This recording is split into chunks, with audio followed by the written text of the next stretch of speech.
प्यारे बच्चों, आज हम क्लास 6 के सेकंड चैप्टर इंग्लिश के the sun and its wonders को पढ़ेंगे। इसका इंट्रोडक्शन है। इंट्रोडक्शन में the sun is the main source of heat and energy for the earth. Sun जो है हमारी पृथ्वी के लिए हीट और एनर्जी का मेन सोर्स होता है। It is the head of the solar system. यह सोलर सिस्टम का हेड होता है। It has many wonders. इसमें कई आश्चर्य हैं। Read this lesson carefully and learn it's wonders. इस लेसन को आप ढंग से पढ़ें, केयरफुली होकर पढ़ें और इसके वंडर्स यानी इसके आश्चर्य को याद रखेंगे। इन ancient time people were so filled with wonder and fear from the things which they saw in the sky. प्राचीन ज़माने में लोग डरे हुए रहते थे और आश्चर्यचकित होते थे जो भी वो स्काई में कोई भी चीज़ नहीं देखते थे। They gave them the name of gods and goddesses and began to worship them. और वो उनका नाम भगवान के ऊपर या देवियों के ऊपर रख देते थे और उनको पूजना शुरू कर देते थे। They made many interesting and fearful stories about them। और उन्होंने काफ़ी उसमें इंटरेस्टिंग और fearful यानी डरावनी स्टोरीज बनाई हैं उनके बारे में। which we know were not true, जो कि सत्य नहीं हैं। For hundreds of years men have studied the bodies in the sky that we know so much about them। सैकड़ों वर्ष पूर्व आदमियों ने स्टडी की है जो भी स्काई में बॉडीज़ हैं उनकी, और वो उसके बारे में काफ़ी जानकारी मिली है। द मोस्ट इम्पोर्टेंट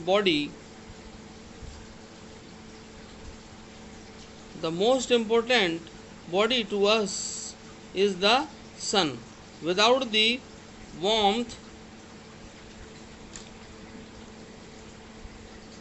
जो मोस्ट इम्पोर्टेंट बॉडी है वो सन है। Without the warmth and light of the sun we can not stay alive for a moments. बिना गर्मी के और लाइट के हम जो है जीवित नहीं रह सकते हैं। Although the sun is many times larger than our own earth. और जबकि सन जो है काफ़ी कई गुना बड़ा है हमारी पृथ्वी से।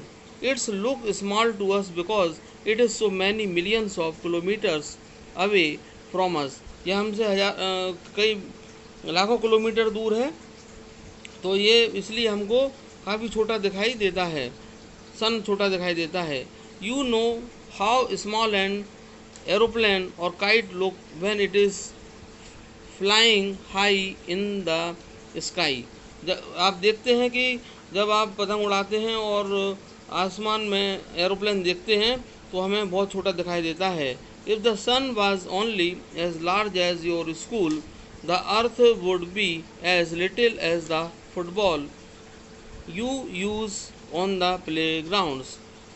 आप मान लें कि स्कूल एक तरह से सन है और जो फुटबॉल आप खेलते हैं प्ले ग्राउंड में वो एक अर्थ की तरह है।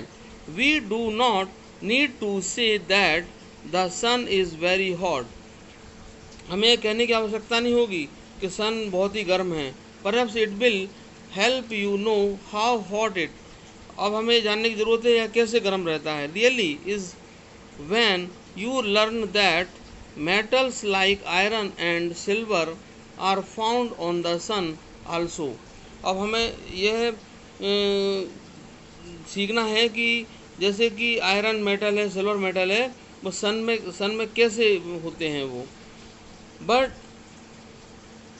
सन also but they are not solid as we know them. जैसे कि हम जानते हैं कि वो सॉलिड हैं लेकिन सन में वो सॉलिड अवस्था में नहीं होते हैं। In the sun they are glowing gases instead. और सन में वो चमकती हुई गैसों की तरह दिखाई देते हैं। Nothing on the sun is solid. Sun पे कोई भी चीज़ सॉलिड अवस्था में नहीं है। People who study the sun tell us that it is a great ball of hot gases। और जैसा कि लोगों ने स्टडी की है, उन्होंने कहा है कि यह एक हॉट गैसेस का गेंद है, गर्म गैसों की एक गेंद का गोला है ये।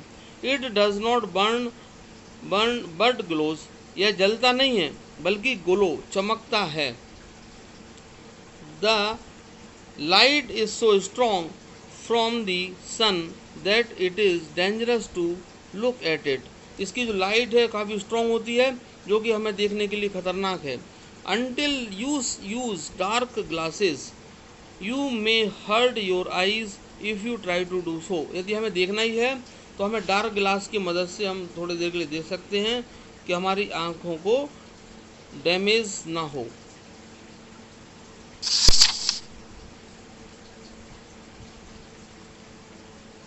No one can live on the sun because it is very hot, कोई भी सन पे नहीं रह सकता है क्योंकि यह काफ़ी गर्म होता है। Its temperature is almost 6000 degree centigrade, इसका टेम्परेचर 6000 डिग्री सेंटीग्रेड तक होता है ऑल द टाइम, हमेशा ही। Without the sun's light and heat there would be no living things on the earth, बिना लाइट के और हीट के कोई भी लिविंग थिंग्स अर्थ पे नहीं रह सकता है। The sun gives us light, sun हमें लाइट देता है, वार्मथ एंड फूड, गर्मी देता है और उससे food. You already know that a seed must have warm sunshine to help it grow into a plant और ट्री, आप यह पहले से ही जानते हैं कि सीड जो है वार्म सनशाइन की हेल्प से, यानी कि गर्म सूर्य की किरणों की मदद से प्लांट और ट्री में ग्रो करता है। The plant and tree make their food from the sunlights, plant और ट्री जो हैं, प्लांट मीन्स छोटे छोटे पेड़ पौधे और ट्री मीन्स बड़े पेड़, वो अपना फूड किससे बनाते हैं? सनलाइट से बनाते हैं। Our food like rice, wheat, sugar cane, potato and all other vegetable and fruits come from plants, हमारे फूड हैं जैसे कि राइस, व्हीट, गेहूँ, शुगर कैन, पोटैटो और सारे वेजिटेबल्स और फ्रूट्स हैं वो प्लांट से ही मिलते हैं। We get milk, meat and fats from animals like the cow, sheep and goats, हमें काउ, सीप और गॉट से मिल्क, मीट और फैट्स मिलता है। But cow, sheep and goats live on grass that once again must have the sun to make it grow, और ये जो काऊ, सीप और गॉट्स हैं वो घास पे ही जीवित रहते हैं, जो कि एक बार हमें यह फिर से हमें जानना होगा कि जो सन है मेक इट ग्रो, सन ही इनको ग्रो करता है। Long ago plant and animal that died and remained buried in the ground slowly changed into coal which we use in our homes and factory as a fuels, काफ़ी साल पहले plant और animal जो कि dead हो गए थे और remain buried in the ground, और ग्राउंड में वो जो है दफन हो गए थे, तो धीरे धीरे केमिकल चेंजेस की वजह से वो कोल में बदल गए, और जो कि हमारे घर में, फैक्ट्रीज में फ्यूल की तरह यूज़ होता है। It help to generate electricity that give us light, और ये इसकी हेल्प से हम जो है इलेक्ट्रिसिटी जनरेट करते हैं जो कि हमें लाइट देता है। Coal is sometime called buried sunlight, coal को कुछ समय के लिए हम कह सकते हैं कि यह बरीड सनलाइट है, यानी दफनाया हुआ सनलाइट, क्योंकि पहले ज़माने में जो एनिमल्स और प्लांट होते थे वो दफन हो गए थे, उनमें सन से प्राप्त हुई एनर्जी ही थी, प्लांट्स में डायरेक्ट एनर्जी थी और एनिमल्स में इनडायरेक्ट एनर्जी थी, तो जिससे कि इनको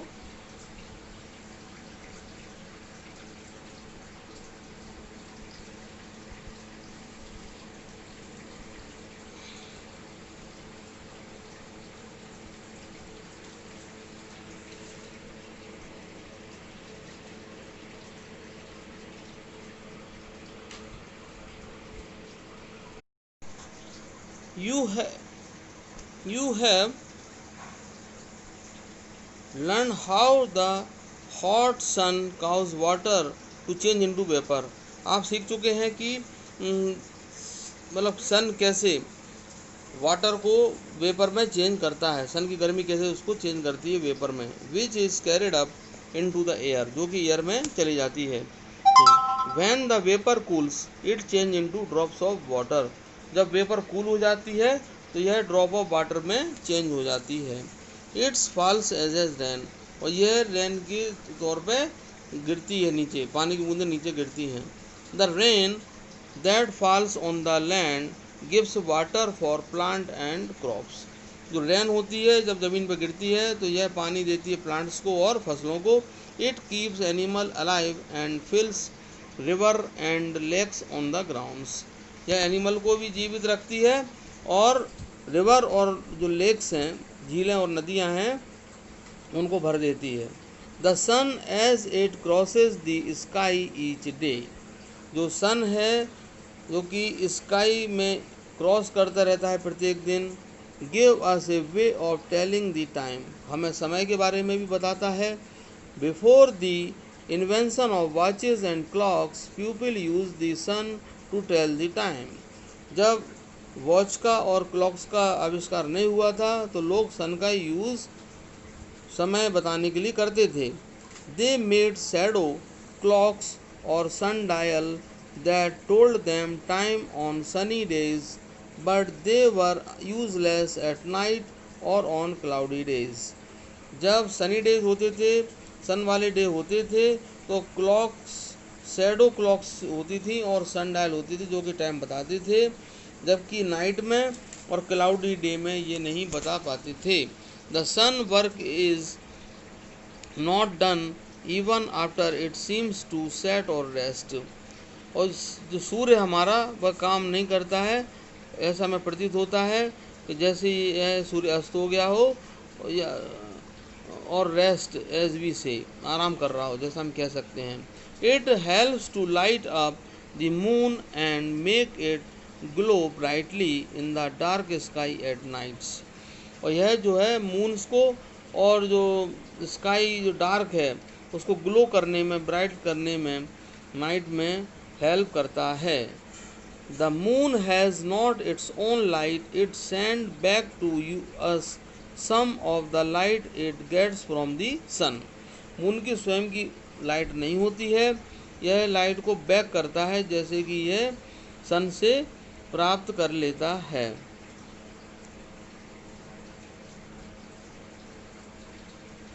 Sometime the moon shines so brightly that you can see everything clearly. कभी कभी मून जो है चमकता है काफ़ी चमकीले तौर पे, और आप देख सकते हैं काफ़ी चीज़ क्लियरली देख सकते हैं नाइट में भी। The moon's light as is cold and silverly, और मून की लाइट जो होती है वो ठंडी होती है और चांदी की तरह दिखाई देती है। Its makes the night beautiful but it can not put colour into the flower and grass like the golden light of the sun. यह जो है नाइट में सुंदर दिखाई देती है इसकी लाइट, लेकिन इसकी जो लाइट है वो उससे हम फ्लावर्स के कलर नहीं देख सकते हैं और ग्रास के कलर नहीं देख सकते हैं, जैसे कि हम गोल्डन लाइट, सन की गोल्डन लाइट में हम देखते हैं।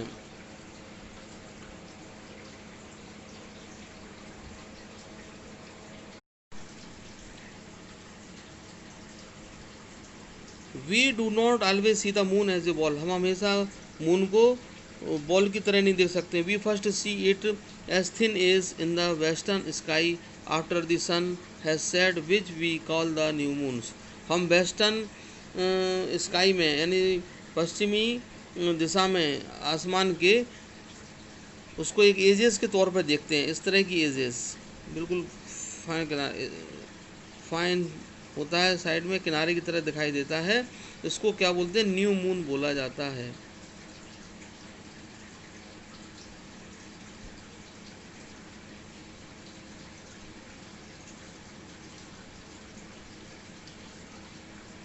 The sun lights a part of the moon each nights, और सन लाइट जो है इस एक पार्ट की तरह इसमें यूज ईच नाइट में मून के लिए यूज होती है। It's grows bigger and bigger, यानी कि जो मून है वो धीरे धीरे बढ़ता ही चला जाता है। Until about 2 weeks later it is all lit up like a large shining ball in the dark sky. और यह 2 हफ्ते बाद एक काफ़ी बड़ी शाइनिंग बॉल की तरह दिखाई देता है. We call this the full moon. इसको हम फुल मून कहते हैं. Then it begins to grow weaker each nights. और यह ईच नाइट से इसके बाद वीक होने लगता है. यानी कि पहले फुल मून होता है, फुल मून के बाद यह धीरे धीरे, जैसे ये फुल मून है, फुल मून के बाद ये धीरे धीरे छोटा होता चला जाता है. जैसे इस तरह से हुआ, फिर छोटा होता गया, छोटा होता गया, और बाद में यह डिसअपियर हो जाता है.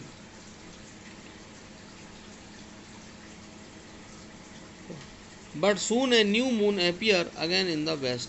फिर वेस्ट में फिर से अगेन से न्यू मून की तरह पे वो अपीयर हो जाता है. The moon travels round the earth in about 28 days.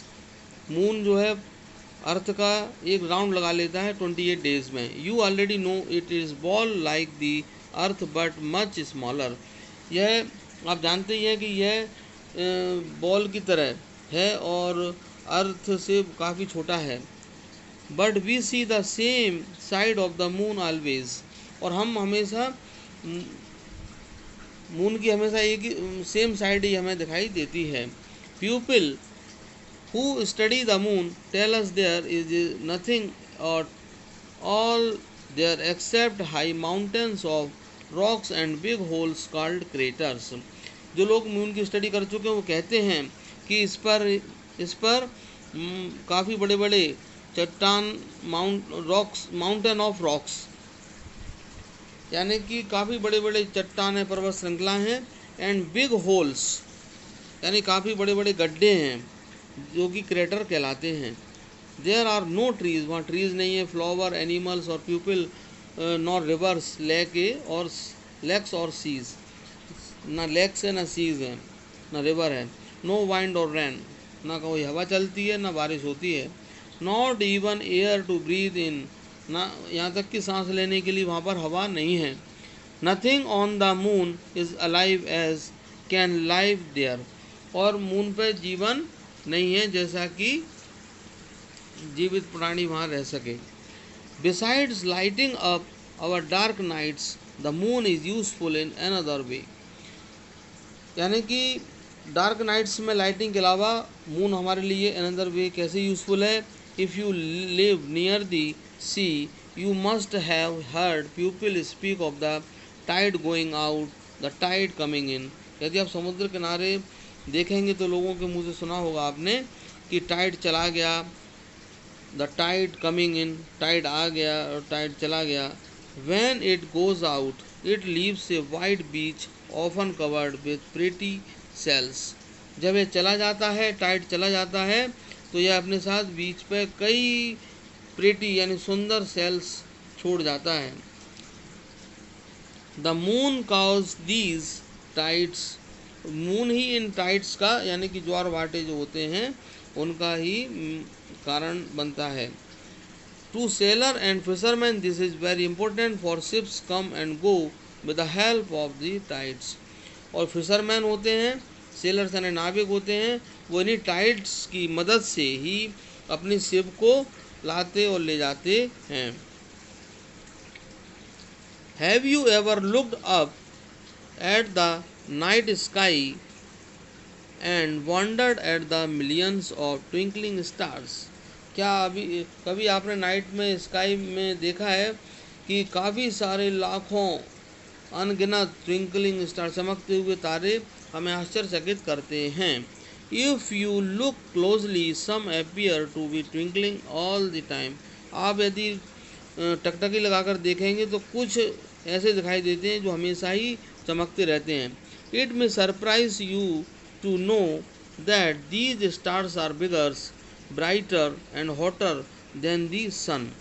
आप सरप्राइज आश्चर्य करेंगे कि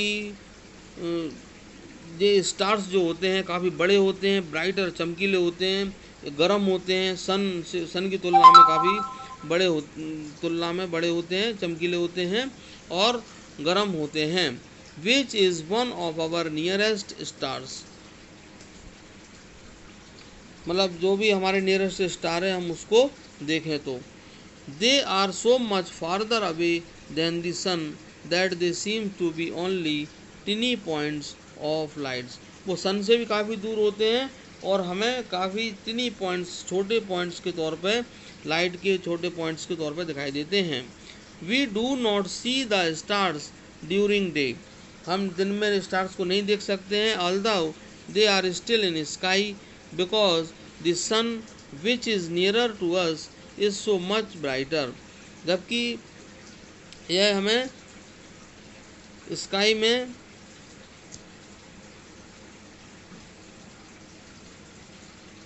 जबकि वो स्काई में होते हैं और सन के कारण हमें ये दिखाई नहीं देते हैं. Which is near to us it is much brighter. क्योंकि सन हमारे नज़दीक होता है इसलिए हमें ये दिखाई नहीं पड़ते हैं दिन में. The word planets means wanderer. यानी कि प्लैनेट्स का मतलब होता है वांडरर यानी घुमक्कड़, जो यहाँ से वहाँ घूमता रहता है. प्लैनेट का मतलब है.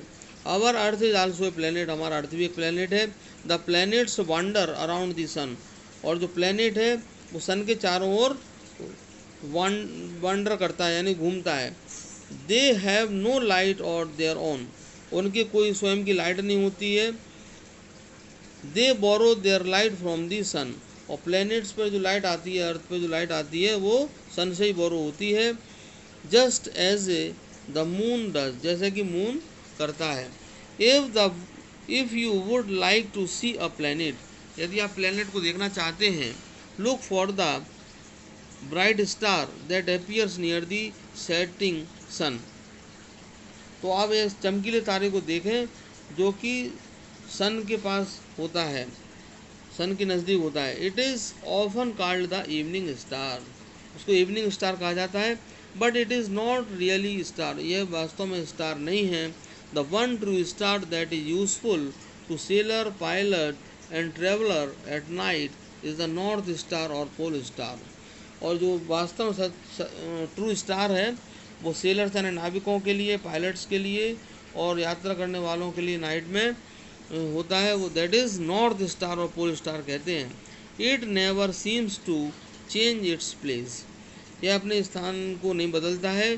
To find it you must look in the northern sky for the 7 stars that forms a pattern of their ones. और इसको पता करने के लिए आप नॉर्दर्न स्काई में देखेंगे 7 स्टार होते हैं. That form a pattern of their own. वो अपना स्वयं ही अपना एक पैटर्न बनाते हैं. The first 2 stars in this pattern point the way to the pole star.